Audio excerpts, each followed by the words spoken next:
아버지 하나님 감사합니다. 주께로 더 가까이 나아갈 수 있는 은혜가 우리 안에 있음을 고백합니다. 나의 의로 나의 노력으로 내가 더 하나님께 더 나아가고자 하는 그런 내 육신의 열심이 아니라 내 심령 가운데 영의 붙들림 가운데 나아가는 온전한 은혜의 삶이 될 수 있도록 주장하여 주셔서 찬양받으시 합당하신 주님 홀로 영광 받으셔서 감사드렸고 주 예수 그리스도의 이름으로 기도드렸습니다.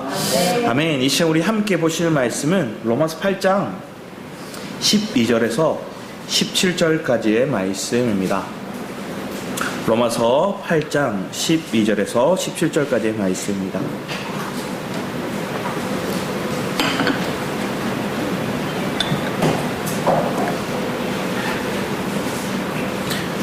제가 한 절 읽고 여러분 한 절 읽고 교독하며 읽겠습니다. 그러므로 형제들아 우리가 빚진 자로 돼 육신에게 져서 육신대로 살 것이 아니니라. 너희가 육신대로 살면 반드시 죽을 것을 영으로서 몸의 지를 죽이면 살리니 무릇 하나님의 영으로 인도함을 받는 사람은 곧 하나님의 아들이라. 너희는 다시 무서워하는 종의 영을 받지 아니하고 아들의 영을 받았으므로 우리가 아빠 아버지라고 부르느니라. 성령이 친히 우리의 영과 더불어 하나님의 자녀인 것을 증언하시나니 자녀이면 또한 상속자라고 하나님의 상속자여 그리스도와 함께한 상속자니 우리가 그와 함께 영광을 받기 위하여 고난도 함께 받아야 할 것이라. 아멘. 아멘. 오늘 17절 말씀을 보면 이렇게 적혔죠. 우리가 상속자, 하나님의 자녀고 상속자인데 그러면 그 상속자는 뭐 한대요? 그와 함께 영광을 받기 위해서 밑에 줄 없었으면 좋겠다고 살아가는 말이에요. 하나님의 영광을 받기를 원합니다. 이걸로 끝나길 바라는 거예요. 그리고 그 뒤에 고난도 함께 받아야 할 것이니라 하니까 좀 찜찜해지는 거예요. 지난주의 말씀이 뭐였을까요? 기억나시는 분이 있으신가요? 어제 일도 기억 안 나는데 지난주 일을 제게 묻습니까? 이런 표정으로 저를 보시는 것 같은데 하나님의 자녀가 되는 건세였죠. 하나님의 자녀가 되는 건세. 영접하는 자, 그 이름을 믿는 자, 하나님의 자녀가 된다 얘기했죠. 그러면 우리가 은혜와 진리가 내 속에서 역사하심으로 영원한 생명, 그 영원한 생명이 나에게 강권적으로 역사를 바라봄으로 사망에 매여있는 내 삶이 아니라 영원한 생명을 바라봄으로 날마다 부활을 누리며 살아가는 거예요. 자, 그런데 여러분 하나님의 자녀가 되는 건세를 받았는데 그 건세를, 그 능력을 여러분 발휘하며 살아가시나요? 하나님의 자녀가 되는 건세를 내가 가졌어요. 그 건세는 뭐 해야 돼요? 써먹어야죠. 여러분 능력이 있는데 안 써먹으면 뭐 하는 거예요? 장롱면허가 되는 것처럼 운전면허를 따고도 그냥 지갑 속에 장롱 속에 두고 안 사용하면 내 안에 무의미한 거예요. 근데 내가 하나님의 자녀가 되는 건세를 가졌고 그 건세를 써먹을 수 있는 길이 있는데 언제 그럴까요? 여러분이 시험을 받을 때 하나님께로 오는 시험도 있어요. 그게 테스트라고 얘기하는 거고 사단이 우리를 시험하는 것들이 있는데 그게 템테이션에서 유혹이라 얘기해요. 그러니까 시험도 오고 유혹도 오는 거예요. 그 과정을 이길 때 내가 하나님의 자녀된 건세를 탁 내세우면 내가 하나님의 아들이다, 내가 하나님의 자녀다, 이걸 드러내밀면 사단도 어떻게 못하고요. 심지어 하나님조차도 내가 하나님 자녀예요 얘기하면 하나님이 내게 징계를 하시겠다 얘기하셨지만 그걸 물리시는 거예요. 왜 그럴까요? 하나님의 약속의 말씀이 우리 안에 있기 때문에. 이스라엘 백성들을 강야로 이끌어왔잖아요. 그때 하나님께 그들이 범죄하니까 뭐래요? 저들 다 쓸어버리겠다 얘기하니까 하나님의 말씀을 기초로 모세가 딱 내밀어요. 그러니까 하나님이 뭐라 하세요? 그들을 내치시는 게 아니라 다시 그들을 회복시키는 길로 이끌어 가시는 거예요. 우리의 삶에도 동일해요. 그래서 하나님 점검하시는 그거예요. 네가 말씀을 알고 말씀을 믿고 있느냐? 점검하시는 거예요. 여러분이 하나님 말씀을 믿고 있고 내가 안다면 그걸 써먹어야죠. 그 건세를 내가 뭐 하는 걸까요? 사용하며 이용하며 그걸 누려야죠. 그게 우리 안에 마땅히 주어지는 것들이에요. 로마서 8장 말씀, 오늘 본문 말씀에 하나님께서는 우리에게 종의 영을 받지 않았고 양자의 영을 우리에게 주셨다 얘기하고 내가 그분을 아빠 아버지라고 부르는 거예요. 아빠라고 얘기하죠. 예전 성경에는 아바라 얘기했는데 아빠는 어떻댔어요? 친밀할 때, 가까울 때, 스스럼 없이 다가갈 때 아빠 얘기하는 거예요. 하인이가 저를 보면서 날마다 아버지 오셨습니까? 아버지 뭘 하면서 식사 진지 잡수십시오 이렇게 얘기하면 제가 거부감이 들 것 같아요. 너 왜 그래? 너 왜 그래? 하던 대로 해. 얘기하면 친밀하게 다가와. 그러면서 안고 아빠하고 다가오는 것들을 더 기뻐요. 저는 격식을 따지고 뭔가 막 그렇게 하면 약간 저는 제가 왜 저러지 하는 생각이 들 거예요. 그런데 우리가 그렇게 행동할 때가 많아요. 왜? 이론적으로 주님을 알았어요. 하나님의 말씀을 배웠어요. 그러니까 하나님 앞에 이렇게 해야 돼? 이걸 배워나니까 내가 그걸 하려고 하는 거예요. 내가 그걸 격식을 따지려고 하는 거예요. 그러다 보면 뭐 하는 걸까요? 내 안에 온전히 그걸 지킬 수 없는 내 자신을 보게 돼요. 내 연약함을 본다고요. 이번에 패럴림픽을 보셨어요? 이 패럴림픽을 보면 이 패럴림픽이 뭐에 이렇게 합성어인데 파라라고 얘기하는 이 그리스어라는 파라라는 단어와 올림픽이 합성입니다. 그래서 파라라는 뜻의 의미는 뭐냐면 함께 이런 뜻이거든요. 함께 올림픽. 그러니까 장애인들, 비장애인들이 함께 이 축제를 즐기자는 의미 속에서 패럴림픽이 그래서 파라 그리고 올림픽이 합성화가 된 거였어요. 그래서 그걸 보는데 우리나라 이게 선수 중에서 뭐지 트라이슬론인가요? 거기에 나와 있는 그 김황태라는 선수를 봤어요. 이분이 두 팔이 없어요. 이렇게 없거든요. 근데 그 종목이 뭐라냐면 수영도 하고요. 사이클도 자전거도 타고요. 그리고 달리기도 해요. 달리기는 우리가 이해하겠는데 두 팔이 없는데 어떻게 수영을 하고 자전거를 타냐는 거예요.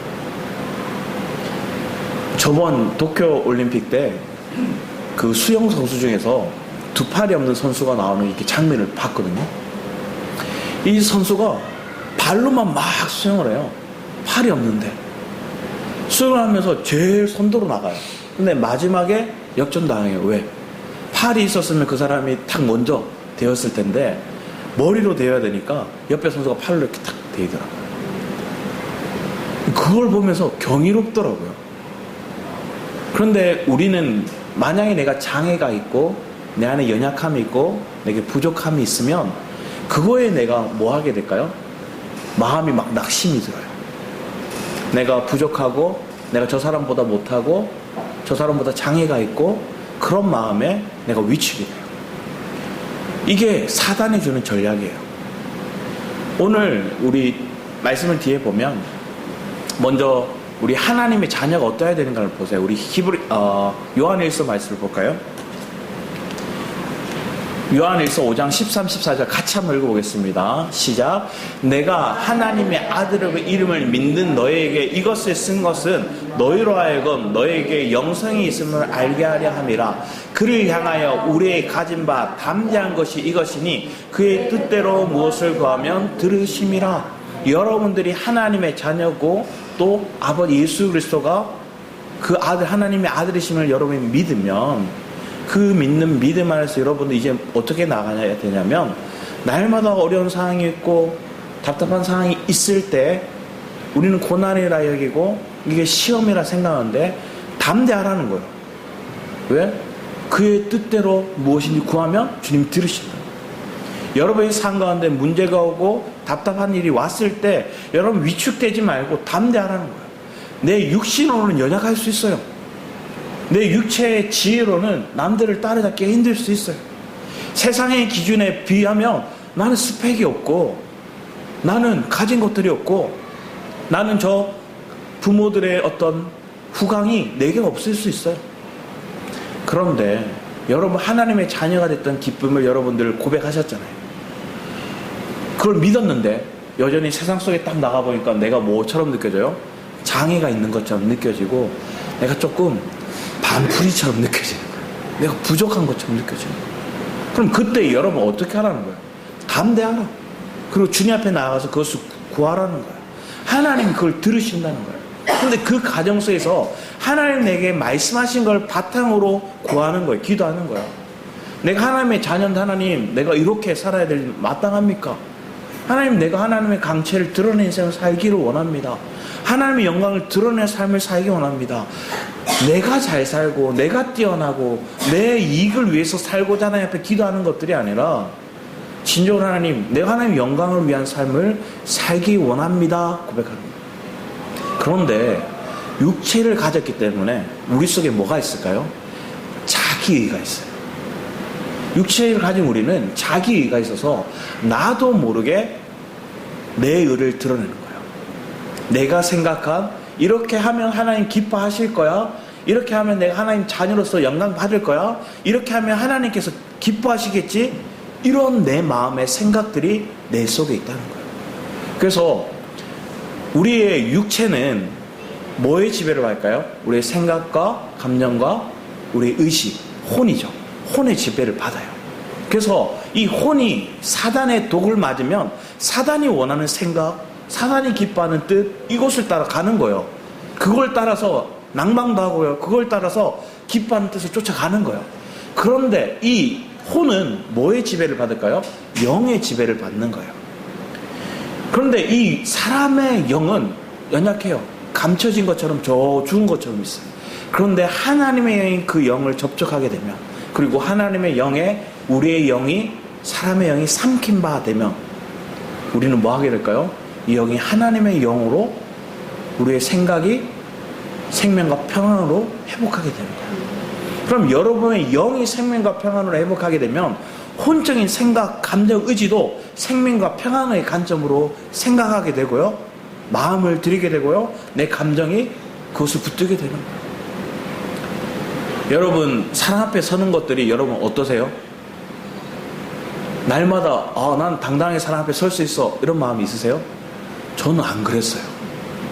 저 초등학교 때만 하더라도 저희 이렇게 분단 이렇게 나누잖아요. 그래서 뭔가 조장이 됐어요. 조장이 돼서 저가 발표하게 됐는데 어떻게 될까요? 손부터 떨리더라고. 이렇게 제 친구가 얘기해 주더라고. 너 말을 하고 있는데 손이 계속 이러고 있더라고. 나중에 와서도 그랬어요. 누구 앞에 선다는 게 저는 막 무서웠거든요.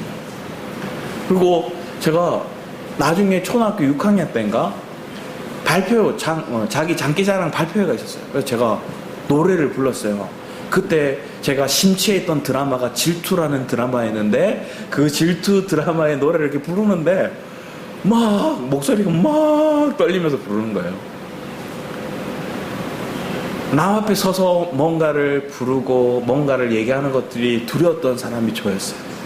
그래서 제가 목회자가 된다고 하나님 마음을 주셨을 때, 제가 여러분도 아시듯이 사탄아 물러가라 제 마음속에 이렇게 얘기했어요. 왜? 나를 보니까 나는 사람 앞에 서는 거 두려워하고요, 내세울 만한 게 없고요, 내 생각을 뭔가 정리해서 말한다는 게 너무너무 힘들다고 생각했거든요. 그래서 속에서 뭐 하는 걸까요? 하나님 주시는 마음에서 네가 하나님의 말씀을 전하는 목회자 올 때마다 물리쳤어요. 왜 이런 게 와? 왜 이런 게 와? 아니야. 심지어 어떤 권사님이 제게 성은 형제는 정말로 목회자가 됐으면 좋겠다 얘기할 때 감사합니다 하고 속으로도 얘기했죠. 사탄아 물러가라 이렇게 막. 제가 이랬어요. 막 떨었거든요. 그런데 저희 아이들은 참 신기한 게, 어릴 때부터 이렇게 찬양인도 시켰거든요. 앞에 찬양하라 이러니까 어디를 나가서 이렇게 하면 안 떨더라고요. 막 자신감 있게 하더라고요. 안 떨려? 물어보니까 안 떨린대요. 우리의 삶이 무엇에 정의해 가는가가 중요해요. 여러분이 하나님의 자녀가 되었다고 여러분 입으로 선포했어요? 그러면 하나님 자녀답게 사는 그런 삶이 몸에 젖어들어야죠. 그런데 이게 젖어들려고 하면 이게 아닌가 봐 하고 여러분 떠나는 거예요. 왜? 너무 여러분들이 너무나 겸손하셔서 황송하다 생각하셔서 이거 누리는 것들이 마땅하지 않다 스스로 생각하는 거예요. 그러지 마세요. 그걸 누가 주는 거예요? 사단이 주는 거예요. 여러분, 하나님의 자녀면 자녀답게 담대하고 당당하고 어디서든지, 여러분 누가 여러분 앞에 여러분 사는 게 맞냐고, 여러분 하나님 자녀가 맞냐고 얘기하면 당당하게 여러분 얘기하는 거예요. 근데 언제 당당할 수 있을까요? 내가 살아본 경험이 있으면 줄줄줄 나와요. 내가 그 실제되는 경험이 있으면 내가 지어 짜면서 얘기하는 게 아니라 절실적으로 나오는 거예요. 그런 은혜가 여러분의 삶 가운데 있기를 축복합니다. 그러면 그런 훈련이 되기 위해서 뭐가 필요할까요? 육체로 사는 것들은 여러분 패하고 영으로 사는 훈련을 하는 거예요. 그러면 내 안에 육체의 습관들을 뭐 하는 걸까요? 제거해야죠. 근데 그 제거하는 과정이 내 안에 육체를 가지고 있기에, 이 세상에 살고 있기에 우리는 어렵다 느끼는 거예요. 그래서 그게 시험이고 그게 고난이고, 왜 나한테 안 맞는 걸 입혀, 왜 나한테 안 맞는 걸 신겨, 이렇게 해요. 그러면 주님이 우리를 이끌어가면 그게 내게 맞는 옷이구나, 주님이 내게 걸어가시면 이 길이 맞는 길이구나, 주님이 내게 먹게 하시면 이게 내가 마땅히 먹어야 될 거구나, 이걸 누리는 거예요. 근데 그게 체질화되는 과정을 우리는 어떻게 느낄까요? 육체를 십자가에 넘겨야 되는 과정이니까, 내가 영에 사로잡혀야 되는 과정이 필요하니까 힘들다, 힘겹다, 고난이다, 이렇게 얘기하는 거예요. 여러분, 하나님 자녀답게 사시길 축복합니다. 여러분, 하나님 자녀답게 먹어야 될 걸 먹고, 입어야 될 걸 입고, 걸어야 될 걸 걸어가는 그런 인생이 되기를 축복합니다. 그런데 그 과정이 너무 내가 세상에 물들어 있다 보니까, 내가 육체로 사는 것들이 너무 그게 당연하다고 생각하니까 이걸 탁 한 번에 벗어버리기가 힘든 거예요. 그래서 하나님께서는 그걸 아세요. 모르시는 게 아니에요. 아시니까 기다려주시는 거예요. 시간을 유보해 주시는 거예요. 그리고 우리에게 많은 경험을 주시고, 또 그 경험 속에는 하나님이 우리에게 왜 시험하시나 이렇게 말하는 일들도 있더라는 거예요. 자, 하나님의 자녀가 됐는데 영광된 고난이라죠. 오늘 제목이 이거예요. 하나님의 자녀의 영광된 고난. 왜? 고난이 오는데 왜 영광될까요?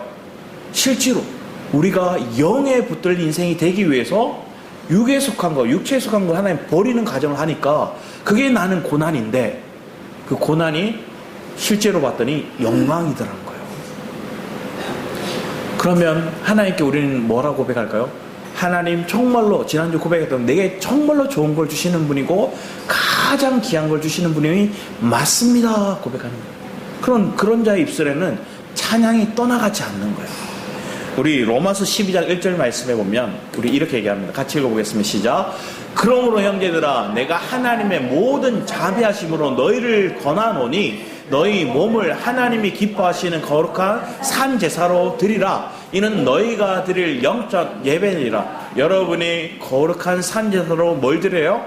내 몸을 하나님께 드리래요. 내 삶을 드리래요. 여러분, 이러한 삶이 영적 예배라고 얘기하는 거예요. 오늘 이 자리에 모여서, 오늘 예배 자리 주일이니까 모여서 거룩하게 또 깨끗한 옷을 입고 평일에 집에 있던 모습과 다른 모습으로 이렇게 꾸미고 옷을 입고 이 자리에 있는 것들이 예배라 하는 것들이 아니라, 내가 화장 안 해도, 내가 좋은 옷 안 입어도, 내가 때로는 허름한 옷을 입고, 때로는 사람들이 얘기할 때, 때로는 힘든 일, 3D 일, 이런 일을 할지라도 그 삶 가운데서 내가 하나님의 영광을 드러내는 삶을 살아낸다면, 내가 하나님, 내 몸을 쓰는 일을 하지만 이게 하나님께 나를 드리는 삶입니다, 이런 믿음으로 하나님 나를 이끌어가시는 여러분들이 경험하다 보면 그 드리는 삶이 여러분 가정에서도, 여러분 직장에서도, 여러분의 삶의 모든 터전에서 영적 예배를 드리는 삶이 될 줄 믿습니다. 그런 은혜가 있기를 축복합니다. 그러면 주일만 예배 드리는 게 아니구나 하는 걸 여러분 인식하는 거예요.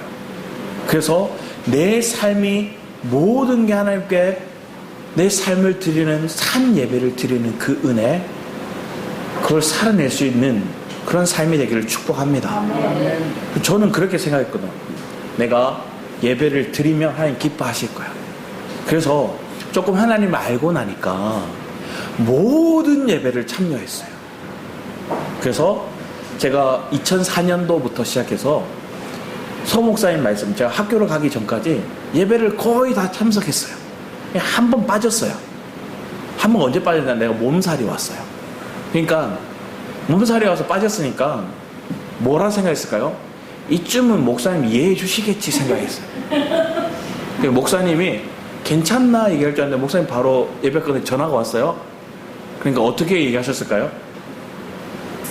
하나님의 사명을 감당할 사람이 육체에 져가지고 돼?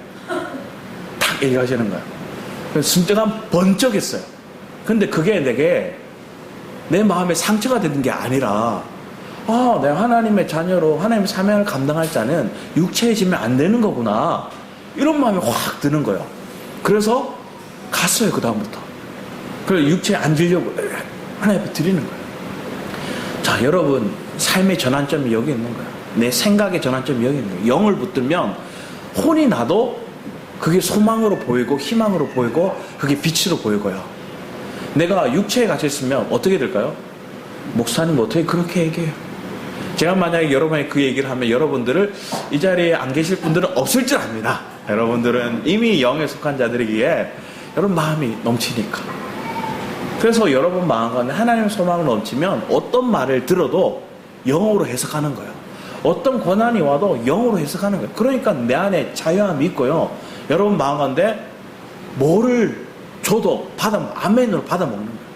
그래서 때로는 징계가 오고 때로는 고난이 오고 때로는 시험이 온다 할지라도 이것을 단단한 음식이라 우리에게 얘기한다면 내가 젖만 먹는 신앙이 아니라 이 단단한 음식을 씹어서 잘게 씹어서 내가 소화해낼 수 있는 은혜의 삶으로 바뀌는 것, 그게 고난을 은혜로 해석해낼 수 있는 지혜와 그런 놀라운 하나님의 소망이 넘치는 저와 여러분의 삶이 되기를 축복합니다.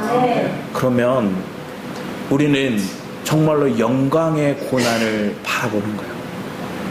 장차올 영광, 그 장차올 영광이 장차가 아니라 오늘 지금 이 시간 내 삶에, 오늘 가정에, 직장에 그 영광을 비춰내는 그런 은혜의 삶이 되실 줄 믿습니다.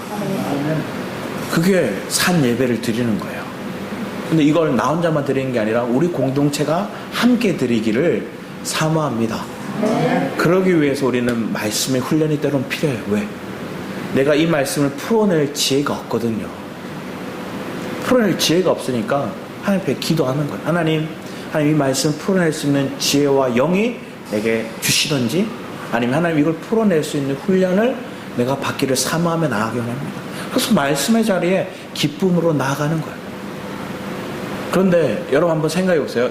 이 자리에 계신 분들이 전부 일이 잘 되고 가정이 화평하고 내 남편이 내게 너무 잘해주고 내 아내가 내게 날마다 상냥하고 내 자녀가 너무나 잘 풀려가고, 그래서 여러분 이 자리에 계신 게 맞죠? 사실은 그게 반대되는 상황들이라서 우리는 하나님을 찾았어요. 왜냐? 그게 아니었더라면 내가 하나님을 안 찾았을 법한 게 많아요. 내가 만약에 잘 풀리고 잘 되고 만사형통이었다면 내가 하나님을 안 찾아요. 왜? 안 찾아도 만사형통이니까. 안 찾아도 내가 이미 부자인데, 안 찾아도 내가 사람들에게 이미 내가 인기 있고 사람들이 나를 존경하고 이걸 듣고 있는데, 그럼 내가 그런 환경이라면 내가 하나님을 찾는 게 사실은 부족해요. 반대 상황이, 반대급부의 내 삶이 있었기 때문에 내가 하나님을 찾을 수밖에 없다는 거예요.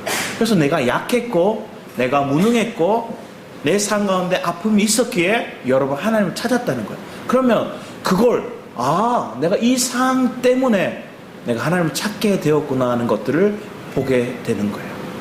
우리 이사야서 말씀을 잠깐 보겠습니다. 우리 이사야서 우리 수요 예배 때 했던 말씀인데 이사야 45장 말씀을 보겠습니다.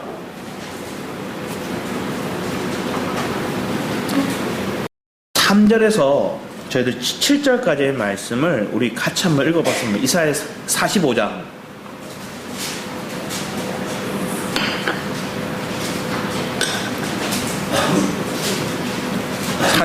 3절에서 7절입니다. 같이 한번 읽어보겠습니다. 시작. 내가 흑암 중에 보화와 은밀한 곳에 숨은 재물을 주어 내 이름을 부르는 자가 나 여호와 이스라엘 하나님인지를 내가 알게 하리라. 내가 나의 종 야곱, 내가 택한 자 이스라엘 곧 너를 위하여 내 이름을 불러 너는 나를 알지 못하였을지라도 내게 칭호를 주었노라. 나는 여호와라. 나 외에 다른 이가 없나니 나밖에 신이 없느니라. 너는 나를 알지 못하였을지라도 나는 내 띠를 동일 것이요 해 뜨는 곳에서든지 지는 곳에서든지 나밖에 다른 이가 없는지를 알게 하리라. 나는 여호와라. 다른 이가 없느니라. 나는 빛도 짓고 어둠도 창조하며 나는 평안도 짓고 환난도 창조하나니 나는 여호와라. 이 모든 일을 행하는 자니라 하였노라. 하나님 뭐라 얘기하고 있습니까? 하나님 우리에게 빛도 또 짓고 어둠도 창조했다 얘기해요. 우리에게 평안도 짓고 환난도 창조했다는 거예요. 내 안에 어둠, 내 안에 환난이 하나님께서 주셨대요. 왜 그렇게 하셨을까요? 오늘 본문 말씀의 흐름을 이해하세요. 왜 그러냐면 주님 1절 말씀에 이렇게 돼요. 여호와께서 그의 기름 부음을 받은 고레스에게 이같이 말씀하시되 내가 그의 오른손을 붙들고 그 앞에 열국을 항복하게 하며 내가 왕들의 허리를 풀어 그 앞에 문들을 열고 그 성문들을 닫히지 못하게 하리라. 이 말의 의미는 뭘 얘기하냐면 이스라엘 백성들이 지금 BC 690년 이들이 아직 안 망했어요. 아직 안 망했어요. BC 586년 그때 망하거든요. 그때 저기 느부갓네살 왕에 의해서 나라가 멸망하고 성전은 무너지고 그 성전이 불태워져서 거기에 있는 금, 은, 보화, 녹까지 다 가져갔어요. 그리고 많은 백성들이 거의 대부분의 백성들이 포로되어 끌려갔어요. 그걸 이미 얘기한 거예요. 그 예언을 하고 그런데 포로되어 끌려간 다음에 70년 뒤에 네가 풀려날 건데 그 70년 뒤에 내가 누굴 보냈냐? 고레스를 보낼 거야 얘기하는 거예요. 자, 이 고레스는 아직 태어나기도 전 100년 전에 얘기해요. 이 고레스가 태어나기 100년 전에 얘기한 거예요. 그리고 이 고레스가 나중에 539년경에 뭘 하느냐? 바사라는 나라인데 그 바사라는 나라 지금의 페르시아, 지금의 이란이죠. 그 나라의 왕인데 작은 나라였어요. 이 나라는 메대에 의해서 그가 사실은 조공을 바치고 있던 약한 나라였는데 그 바사라는 나라가 강력해져서 뭘 하게 되느냐? 나중에는 바벨론까지 이기는 거예요. 그런데 이 사람이 전쟁을 해서 이기는 게 아니라 메대 왕이 말 안 듣는다고 군사 보내요. 장군을 보냈는데 이 장군이 왔다가 이 고레스한테 항복해요. 내가 당신을 따르겠습니다. 또 보내요. 또 그래요. 그러나 전쟁에 가서 바벨론을 치러 가는데 바벨론에 어떻게 되느냐? 성문이 열려요. 자체적으로. 내분이 일어나서. 전쟁을 치르고 나라를 이룬 사람이 아니에요. 피를 흘리고 전쟁을 이룬 사람이 아니라 그냥 다 이룬 거예요. 왜? 하나님께 그렇게 말씀하셨거든요. 하나님 다 열어주셨어요.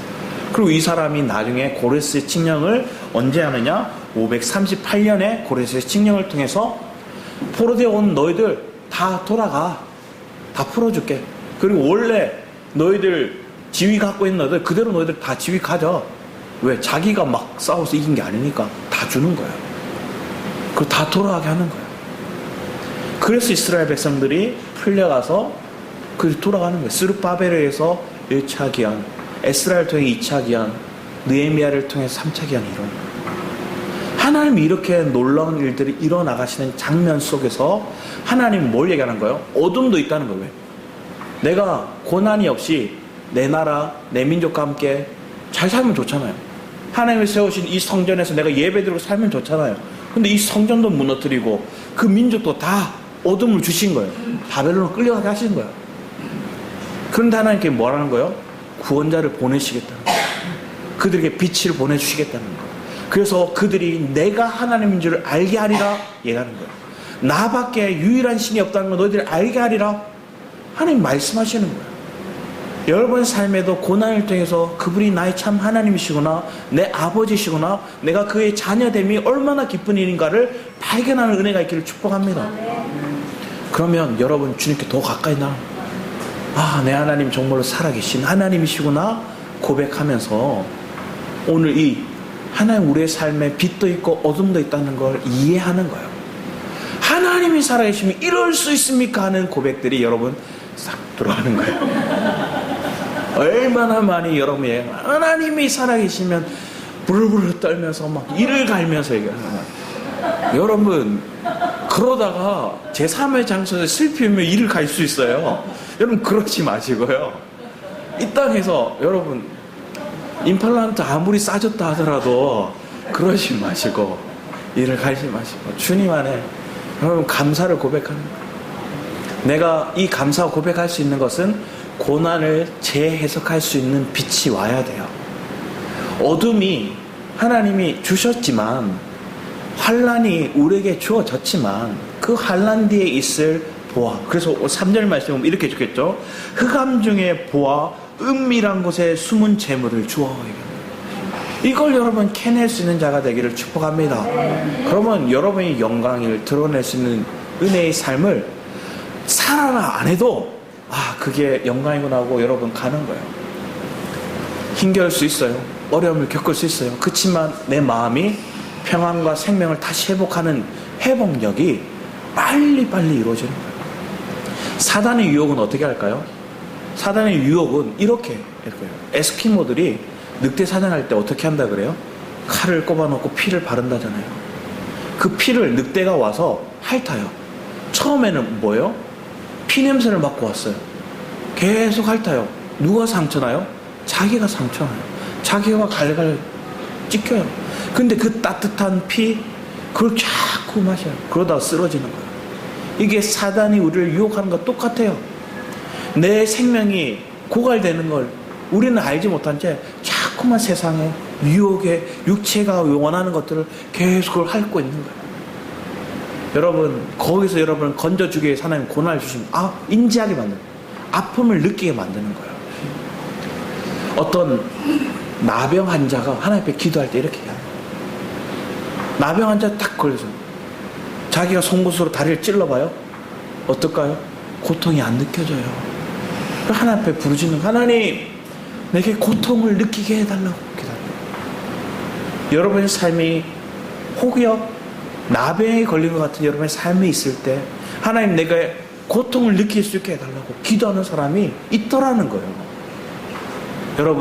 여러분의 삶이 문둥병에서 바뀌어서 고통을 느낄 수 있는 삶이 된다는 거, 내 삶이 살아있구나, 내가 건강하구나를 회복하는 거예요. 그러면 주님 앞에 감사하는 거예요. 고통을 느끼는데 감사하더라는 거예요. 누군가에게는 고통이 왜 이러십니까? 이렇게 얘기하는 고백이 나온다면 누군가에는 고통을 느끼는 게 내가 살아있고 건강하다는 증거가 되는 놀라운 변화의 삶으로 바뀌더랍니다. 우리가 이런 해석하는 능력은 말씀 안에 있고요. 하나님 기도 안에서 이걸 발견해 가는 거예요. 그런데 이걸 잘 발견할 수 있는 길은 성경을 읽으실 때 이 사람과 대화를 한번 해보세요. 아브라함과 대화를 해보는 거예요. 우리 아브라함 말씀을 보면 시편도 한번 먼저 볼게요. 시편에 읽어보기 원합니다. 우리 시편 26편 1, 2절, 시편 139편 23절, 24절 다윗이 고백하는 거거든요. 한번 같이 읽어보겠습니다. 시작. 내가 나의 완전함에 행하였사오며 요동치 아니하고 여호와를 의지하였사오니 여호와여 나를 판단하소서. 여호와여 나를 살피시고 시험하사 내 뜻과 내 마음을 단련하소서. 또 읽겠습니다. 하나님이여 나를 살피사 내 마음을 아시며 나를 시험하사 내 뜻을 아옵소서. 내게 무슨 악한 행위가 있나 보시고 나를 영원한 길로 인도하소서. 하나님 앞에 뭘 얘기해요? 나를 시험하시고요, 나를 판단하시고요. 하나님 나를 시험하사 내 뜻을 아옵소서. 하나님 이게 정말 내 마음에서 우러나는 뜻인지 아니면 하나님의 뜻을 내가 순종하는 길인지, 그래서 내가 영원한 길을 가고 있는지 하나님 나를 살펴서 점검해 주세요. 그래서 하나님 시험해 주세요. 다시 이렇게 고백하고 있어요. 왜 그럴까요? 넘어져 봤거든요. 다시 가장 두려워했던 게 하나님의 영이 자기를 떠나는 가장 두려워요. 내가 이게 내가 이 시험에서 하나님 나를 살피지 않고 내 마음을 주장하지 않으면 내가 어떠한 짓을 할지 다윗은 알아요. 그러니까 하나님 점검하는 거예요. 우리 뒤에 말씀을 보면 히브리서 11장 17, 19절 같이 한번 읽어보겠습니다. 시작. 아브라함을 시험을 받을 때 믿음으로 이삭을 드렸으니 저는 약속을 받은 자로 돼 그 독생자를 드렸느니라. 저에게 이미 말씀하시기를 내 자손이라 칭할 자는 이삭으로 말미암으리라 하셨으니 저가 하나님이 능히 죽은 자 가운데서 다시 살리실 줄을 생각한지라 비유컨대 죽은 자 가운데 도로 받을 것입니다. 이걸 뭘 얘기하는 거예요? 부활의 신앙을 믿었다는 거예요. 하나님이 이삭을 주실 때 뭐 하는 거예요? 저 아들을 통해서 많은 자손을 주리라 얘기했어요. 근데 하나님 갑자기 네 이삭을 바쳐라, 모리아산으로 네 아들을 데려와서 제단에 바쳐라 얘기하는 거예요. 순종해요. 그리고 제단에 올려놔요. 칼로 찌르려고 하는 게 아브라함아 아브라함아 네가 나를 경외하는지 이제 알겠다. 하나님 왜 이렇게 고백하세요? 여러분 아브라함이 한번 물어보셨어요? 어떤 마음이셨는가? 이게 여러분 삶의 성경적으로 또 하나님 앞에 내 마음을 점검하는 가정 속에 필요해요. 아브라함의 마음이 내 마음이 돼요. 근데 부활의 신앙을 가지면 드리는 게 두렵지 않았다 얘기할 거예요. 내가 부활의 신앙을 안 붙잡고 이 아들이 죽을 거라 생각하면 못 드려요. 근데 부활의 신앙을 가진 거예요. 로마서에서 동일하게 히브리서 2장 18절 말씀하면 자기가 시험을 받아 고난을 당하셨은즉 시험 받은 자를 능히 도우시느니라. 노하심을 격동하며 강야에 시험하던 때와 같이 너희 마음을 강팍하게 하지 말라. 히브리서 4장 15, 16절에 우리에게 있는 대제사장은 우리 연약함을 체휼하지 아니하는 자가 아니요 모든 일에 우리의 한결같이 시험을 받은 자로 죄는 없으시니라. 그러므로 우리가 긍휼하심을 받아 때를 따라 돕는 은혜를 얻기 위하여 은혜의 보좌 앞에 담대히 나아갈 것이야. 이 말씀의 흐름 속에 뭘 얘기하냐? 그리스도가 시험을 받으셨다는 거예요. 예수 그리스도가 능히 그 시험도 받으셨다. 우리만 받는 시험이 아니라 예수님, 육신을 가진 그 예수님이 그 시험을 다 경험하시고 받으셨다는 거예요. 그런데 이 시험을 받을 때 애굽에서 나왔지만 광야 생활을 하던 누가 있었어요? 애굽 백성들은 마음이 강팍해졌대요. 왜 그럴까요? 눈에 보이는 건 보고 가니까. 그리고 애굽에 살 때보다 더 못한 거예요, 사실은. 여러분, 예수를 믿고 내 인생이 더 못할 수도 있어요. 예수를 믿었는데 내 인생이 잘 풀리는 게 아니라 거꾸로 가네? 이런 상황이 올 수 있다는 거예요. 이스라엘 백성들이 그랬어요. 애굽에 살 때는 수박도 먹고 마늘도 먹고 고기도 먹고 이랬는데 애굽 나오니까 이거는 뭐 너무 힘든 거예요. 심지어 가나안 땅에 들어가니까 하나님 이렇게 해요. 내가 너희들에게 주는 이 가나안 땅은 저 애굽의 땅과 같지 않다는 거예요. 이 땅은 비를 흡수하는 땅이래요.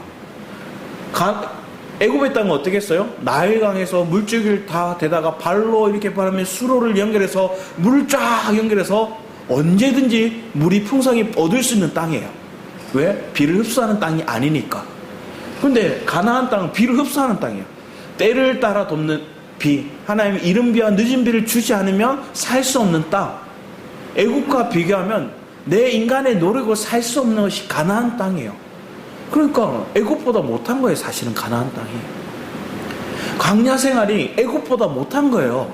종사를 했지만 거기선 먹고 누리고 잘 쉬었어요. 내 집이 있었어요. 거처가 있었어요. 그런데 광야는 어디에 쉴지 몰라요. 근데 그런 인생 속에서 하나님이 그들과 함께 하심을 보는 거예요. 여러분, 광야 속에서 보아야 될 것들은 여러분 하나님의 자녀가 되었을 때 하나님이 늘 나와 함께 하심을 경험하는 거예요. 그걸 믿으십니까? 네. 하나님 고난을 주지 말고 어려움 주지 말고 예전보다 못한 삶을 주지 말고가 아니라 예전보다 못한데 내가 주님이 함께해요. 예전보다 더 인정 못한 상황이 있는데 내 마음이 그걸로 인해서 실망하지 않아요. 사람에게 뭔가 요구하고 사람에게 뭔가 대가를 요구하는 게 없어요. 왜? 내 마음에 주님이 나와 함께 하시면 이미 자유하거든요. 그러니까 저 사람이 뭐라 말하든 외부의 환경으로 여러분이 영향받는 게 아니라는 거예요. 하나님의 자녀는 땅의 일들로 영향받아서 실족하고 낭망하고 왜 이러냐고 이렇게 살아가는 게 아니라 하늘의 영광을 바라보니까 하나님이 내게 뭐라 얘기하는가에 귀 기울이는 거예요. 그리고 하나님이 나와 함께 하신 걸 내가 탁 경험하면 그걸 아멘으로 믿고 그걸 붙들고 걸어가는 거예요. 그러니까 여러분 걸음에는 주저함이 없다는 거예요. 담대함이 여러분에게 있다는 거예요. 여러분 그런 인생이 되기를 축복합니다. 그래서 영광이 여러분 속에 나타나는 거예요. 광채가 여러분 삶 속에 나타나는 거예요. 그래서 그걸 누가 볼까요? 여러분보다 조금 더 나은데 똑같이 고난 가운데 있는 사람이 여러분을 보는 거예요. 쟤는 왜 날마다 기뻐? 나보다 더 못한데. 왜 쟤는 날마다 얼굴에 광채가 있고 평안이 있어? 이런 말이 나오는 거예요. 그때 여러분 얘기하는 거예요. 나 엘베델 교회에 다녀. 이렇게. 내 안에 예수의 생명이 있어. 내 안에 부활의 권능이 있어. 내가 하나님 자녀로 사는 권세가 내 입술에 있고 내 삶에 있어. 선포하는 거야. 그러면 그 사람이 그럼 나도 좀 데리고 가봐. 이렇게 얘기하는 거예요. 그게 가정에서 이루어지고요. 그게 여러분의 직장에서 이루어지고. 그러면 어떤 친구가 그렇게 얘기하더라고요. 하도 이게 말단이에요. 이 친구가. 이제 직장에 들어갔어요. 근데 얘가 얼굴이 날마다 밝아요. 실수도 날마다 하는데 그거에 주눅들지 않고 또 다가가서 배우고 또 열심을 내고 또 적극적으로 나아가고 막 이러니까 상사가 감동을 받았어요. 그리고 얘한테 얘기하고 나 좀 교회 데리고 가. 있을 수 있는 애예요. 직장 상사가 부하 직원에게 나 좀 교회 데려가 이런 말이 나오더라는 거예요. 여러분의 삶에도 이러한 일들이 일어날 줄 믿습니다. 저 사람이 부자든 저 사람이 명예가 있든 좋은 대학을 나왔든 상관은 아니잖아요.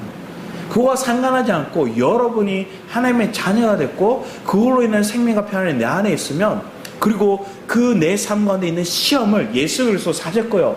그분이 다 이기셨고요. 그분이 체험하신 하나님이라 내가 그분을 붙들고 내가 은혜의 보좌로 날마다 나아가면 그 주는 은혜가 나를 확 사로잡는 거예요.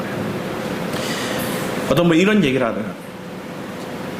필립 얀스라는 분이 이런 얘기를 하거든요. 하나님의 사랑을 더 받기 위해서 할 수는 있는 일은 우리가 아무것도 없대요.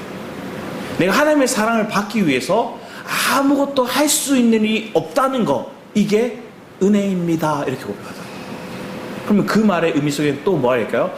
결코 하나님의 사랑에서 우리를 끊을 수 없다는 증거라는 거예요.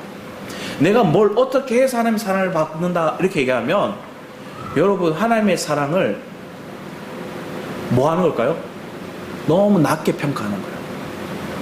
하나님의 사랑은 너무 높아요. 우리가 헤아릴 수 없는 그 사랑이에요. 그래서 그 사랑에서 우리를 끊을 수 없대요. 그래서 우리가 뭘 하든 상관없이 하나님 우리를 사랑하시고요. 우리를 기다려주시는 거예요. 그리고 그 기다림 속에서 우리가 깨닫게 되기 위해서 우리의 환경을 하나님 조성하셔서 고난, 시험, 역경이라는 걸, 환난이라는 걸 우리에게 주세요. 그게 우리는 어둠이다 얘기했지만 하나님 그 어둠 뒤에 뭐가 있어요? 빛이 있는 거예요. 그 빛을 보면 어둠 속에서 이 빛이 얼마나 귀하고 고귀한가를 깨닫고 그 빛을 향해서 우리는 뭐 하게 될까요? 처음에는 빛이 흐릿하게 보이니까 만나고 가다가 이게 더 선명해지는 거예요. 왜? 주님을 경험할수록 말씀에 대해 믿음의 확신이 들수록 이 빛이 더 선명해지는 거예요. 그러면 달려가는 거예요. 그 빛을 향해서. 그러면 그 강체가 이제 뭐 하게 될까요? 나에게 비춰져요. 그 빛이 나를 이제 반사해내요. 그게 고린도후서에 얘기하는 내가 거울이 되어서 그 광채를 비춰낼 수 있는 놀라운 은혜. 그게 누군가의 그리스도의 향기가 될 수 있고요. 강채가 될 수 있고요. 그런 은혜의 삶이 되기를 축복합니다. 그게 우리가 하나님의 영광을 위한 삶을 살아내는 저와 여러분의 살아가는 길이에요. 그런데 이걸 여러분이 노력하고 애써서 해야 된다 생각하면 어떤 마음이 될까요? 벌써 답답하네 이런 마음이 들까요? 그런데 여러분이 노력하지 않더라도 내가 그 주님을 믿고 그 주님을 내가 아멘으로 잘 먹기만 하면 저절로 이게 사라지더라고요. 저절로 이게 길을 가는 것들이 걸어가시더라고요. 그 과정 속에서 순간순간에 어느 어려움이 있었어요. 그게 뭐예요? 사단이 주는 생각이에요. 근데 그 생각이 새처럼 막 떠다니면서 혼미하게 만들 수 있지만 여러분이 하나님의 자녀라면 여러분 머리에 새 집을 짓게 할 수 있어요? 없어요? 없어요. 새 집을 짓게 만들지 말아야 되는 거예요. 사단이 주는 생각, 어둠의 생각이 나를 자리 잡게 해서는 안 된다는 거예요. 저와 여러분의 삶이 그런 은혜의 삶을 살아갈 수 있기를 축복합니다. 우리 뒤에 말씀 많이 있지만 다 우리 히브리서 5장 8절부터 보겠습니다. 우리 같이 한번 읽겠습니다. 시작. 그가 아들이시라도 받으신 고난으로 순종함을 배워서 온전하게 되었은즉 자기를 순종하는 모든 자에게 영원한 구원의 근거가 되시고, 영원한 구원을 누리는 것. 우리가 이미 영생, 내가 이 땅에서 구원받았다는 건 있지만, 육체의 구원을 받았다는 건 있지만, 영원한 구원의 근원이 되시는 그 주님으로 인해서 내가 순종을 배우고 내가 온전해지는 것. 여러분의 삶 가운데 온전한 삶이 여러분의 삶을 통해 드러나기를 축복합니다. 우리 고린도전서를 읽어보겠습니다. 시작. 만일 누구든지 금이나 은이나 보석이나 나무나 풀이나 집으로 이 터 위에 세우면 각각 공력이 나타날 터인데 그날의 공력을 밝히리니 이는 불로 나타내고 그 불이 꼭 사람의 공력이 어떠한 것을 시험할 것입니다. 여러분의 삶 속에 풀, 지푸라기, 나무는 다 태워질 거예요. 육에 속한 성분들, 내 자아에 속한 거 다 태워질 거예요. 그러면 영에 속한 성분으로 성부, 성자, 성령으로 여러분이 채워지면 금, 은, 진주, 보석 성분들, 이것이 여러분의 삶 가운데 나타나는 거예요. 이게 뭐가 될까요? 하나님 나라, 하나님 예루살렘 성전의 건축물의 기둥이 되기도 하고요, 건축물의 재료가 되는 거예요. 이런 것들이 여러분의 삶을 통해 나타나는 것들이 불같은 시험을 통해서, 때로는 하나님의 연단을 통해서 이게 일어나는 거예요. 우리 고린도서 말씀도 보겠습니다. 고린도서 13장 5절과 고린도서 12장 90절, 우리 마지막으로 한 배 읽었으면 좋겠습니다. 시작. 너희가 믿음에 있는가 너희 자신을 시험하고 너희 자신을 확증하라. 예수 그리스도께서 너희 안에 계신 줄을 너희가 스스로 알지 못하느냐. 그렇지 않으면 너희가 버리운 자니라. 우리 같이 읽겠습니다. 내게 이르시기를 내 은혜가 내게 족하도다. 이는 내 능력이 약한 데서 온전하여 짐이라 하신지라. 이러므로 도리어 크게 기뻐함으로 나의 여러 약한 것들에 대하여 자랑하리니 이는 그리스도의 능력으로 내게 머물게 하려 함이라. 그러므로 내가 그리스도를 위하여 약한 것들과 능력과 궁핍과 핍박과 곤란을 기뻐하노니 이는 내가 약한 그때 곧 강함이니라. 아멘. 오늘 말씀의 흐름 속에 있는 게 이런 거예요. 여러분의 고난을 통해서 내 여러 약한 것들을 발견한 거예요. 고린도서 12장 말씀에는 바울이 자신의 육체의 약함을 얘기하거든. 자기의 약함을 얘기해요. 바울 자신도 약한 것들을 자랑한대요. 약함이 있대요. 그러면 우리는 어때요? 우리도 그래요.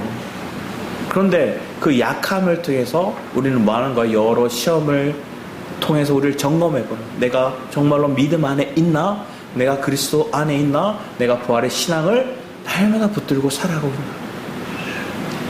여러분이 이러한 은혜 가운데 있으면 모든 것이 합력하여 선을 이루시는 그 주님의 놀라운 은혜를 여러분 경험하실 줄 믿습니다. 오늘 본문 말씀에 아바 아버지라 얘기해놨고 그 뒤에 말씀이 쭉 그 흐름을 여러분이 읽어보시면 하나님 그 얘기를 하세요. 내가 하나님의 자녀로, 하나님의 유업을 이을 자로, 하나님의 모든 합력하여 선을 이루시는데 거기에는 좋은 것만 있는 게 아니더라고요. 내 인간적인. 그래서 어려움도 있지만 그 어려움 속에 내 약함을 발견하고 주님을 의지할 수 있는 그런 신앙의 고백으로 전환되더라는 거예요. 그러면 여러분 살아요. 그러면 여러분들 양식을 먹을 수 있어요. 그럼 그 양식을 먹으면 여러분 뭐 하게 될까요? 날마다 기쁨으로 살아가는 거예요. 욥의 인생도 다윗의 인생도 고난이 없었던 게 아니에요. 고난이 있었지만 고난을 해석할 수 있는 지혜와 은혜가 그 가운데 있었기에 그들은 하나님을 찬양하는 입술로 다 바뀌게 됐습니다. 우리도 그런 은혜의 입술이 되기를 축복합니다.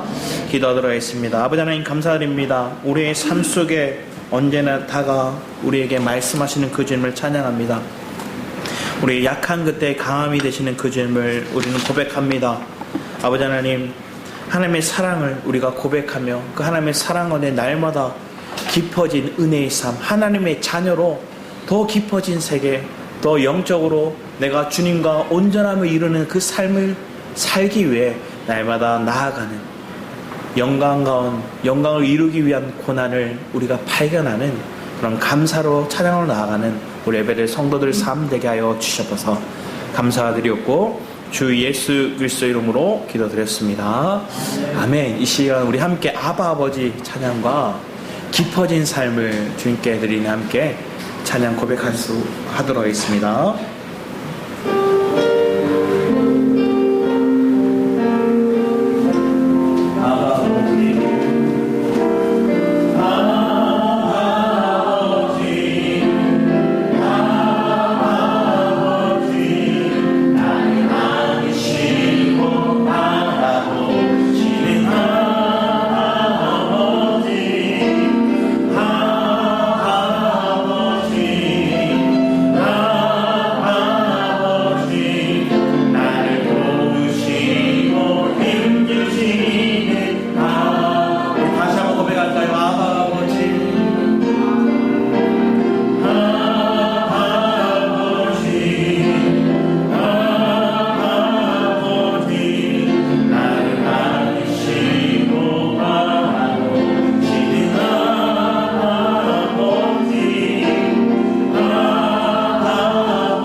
버린 마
날마다 우리가 자라가는 것들이 축복임을 믿으시기 바랍니다. 근데 우리가 한국 교회가 좀 잘못한 게 있어요. 잘해야 돼 이렇게 얘기해요. 왜 그럴까요? 부모로부터 많이 들어요. 너 공부 잘해야 돼? 부모가 얼마나 희생하는 줄 알지? 잘해야 돼? 이렇게 얘기하는 거예요. 하나님이 절대 우리 보고 잘해라고 하지 않으세요. 그런데 우리가 그런 선입견이 가지고 살아요. 잘해야 된다. 그러니까 우리가 뭐 할까요? 잘하려고 애쓰고 막 그렇게 노력하다가 병들어 버렸어요. 그리고 번아웃이 와봤어요. 그리고 탁 나와. 잘해도 뭐 없던데. 그런데 여러분 마음 가운데 내가 하나님의 자녀라는 걸로 내가 인식하고 또 그 주님과 함께 그 주님과 동행하고 있는 것들이 있는다면 이게 지금 당장 잘하는 것들의 목적을 두고 보이는 성과를 위해서 살아가는 인생이 아니라 하나님이 영광을 바라보면서 걸어가는 거예요. 최근에 하윤이가 피아노 막 이렇게 연습했거든요. 그 대회를 나가서 성적이 안 좋았어요. 그러니까 아유 이렇게 얘기하는 거예요. 왜? 동생은 잘했거든요. 그러니까 자기가 그런 거예요. 그래서 마음이 아프더라고요. 그래서 얘기해줬어. 엄마 아빠는 네가 좋은 성적을 내고 잘하는 거 지금 원하는 거 아니야. 아빠가 너무 기쁜 게 뭐냐 하면 네가 몇 시간씩 피아노 치고 그렇게 하는 거 너무 아빠가 그래서 잘하는 모습 보니까 너무 기뻤어. 그러니까 아빠는 그게 너무 기쁘더라. 그게 너무 좋더라. 얘기해줬어. 그러니까 애가 처음에는 막 자기가 좋은 성적 안 받았다고 막 힘들어하다가 그 마음이 이렇게 좋아지니까 물었어요. 너 또 할 거야? 또 할 거야. 얘기하는 거예요. 우리의 삶도 그렇다. 우리의 신앙도 그래요. 주님이 여러분 당장의 성과를 원하는 게 아니라 걸어오는 그 걸음들 내가 여러분 그렇잖아요. 너무 마음대로 안 되니까 하나님 앞에 기도도 안 돼요. 너무 힘들면 기도도 안 돼요. 그런데 하나님 앞에 나와서 그거 하나님 기뻐하시더라고요. 제가 경험한 거거든요. 내가 너무 도저히 갈 수 없어서 할 게 없어서 주님 앞에서 그냥 한숨 쉬고 그 앉아있는 그 모습 그 말을 하나님 기뻐하시더라고요. 왜? 내가 주님과 그래도 마지막 그 결정 가운데 하나님께 나왔던 그 모습을 하나님 기뻐하시더라고요. 여러분 그러면서 하나님을 체험하고 하나님의 그 풍요를 여러분 경험하는 인생이 되기를 축복합니다. 그런 마음으로 함께 주를 청하고 기도하며 나가도록 하겠습니다. 주여 아버지 하나님 감사드립니다. 우리의 삶을 점검해 봅니다. 더 이상 사망에 매여서 아버지 세상이 얘기하는 그 기준 세상이 자랑하는 그 요구를 따라 살아가는 인생이 아니라 내가 잘해야 된다는 그 억압된 마음에 살아가는 것들이 아니라 철저히 주님만을 바라